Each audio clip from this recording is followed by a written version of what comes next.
রাখাইনের সংঘাতের জেরে পালিয়ে বাংলাদেশে আশ্রয় নেওয়া মিয়ানমারের সেনা এবং বিজিবি সদস্যসহ ৩৪ জন নাগরিককে ফেরত পাঠানো হচ্ছে। আজ এই মুহূর্তে কক্সবাজার বিমানবন্দরে আছেন রিপোর্টার সুজাউদ্দিন রুবেল। সরাসরি যাচ্ছে তার কাছে।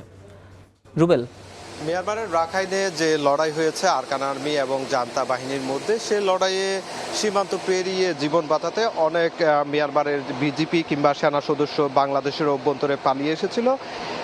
এ নিয়ে ৩ দফায় প্রায় ৭৫২ জনকে ফেরত পাঠিয়েছে সাগর পথে। কিন্তু এবার কিছুটা ভিন্ন।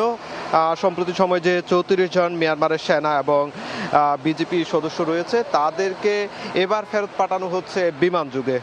এখনো পর্যন্ত মিয়ানমারের যে বিশেষ বিমানটি, সেটি কক্সবাজার বিমানবন্দরে এসে পৌঁছায়নি, তবে দুপুর নাগাদ সেটি পৌঁছানোর কথা রয়েছে। তবে আমরা 11টা থেকে দেখেছি এখানে কক্সবাজার বিমানবন্দরে কড়া নিরাপত্তা, যেখানে বিমান বাহিনী রয়েছে, বিজিবি রয়েছে, জেলা পুলিশ রয়েছে, সবাই মিলে কিন্তু কঠোর নিরাপত্তার মধ্য দিয়ে ৩৪ বিজিপি এবং সেনা সদস্য মিয়ানমারে তাদেরকে কক্সবাজার বিমানবন্দরে আনা হয়।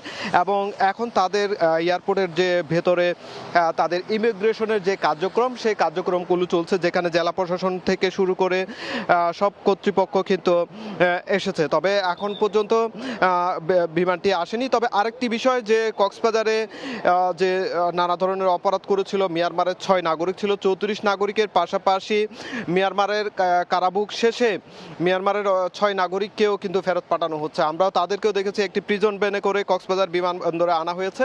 তাদেরকে এখন ইমিগ্রেশনের যে কার্যক্রম, সব মিলিয়ে কিন্তু বলা যায় 40 জনের মতো মিয়ানমারের নাগরিক, তাদেরকে আজকে বিমান যুগে ফেরত পাঠানো হচ্ছে।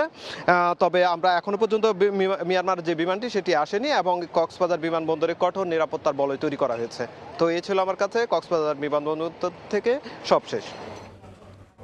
যুক্ত ছিলাম কক্সবাজার বিমানবন্দরে।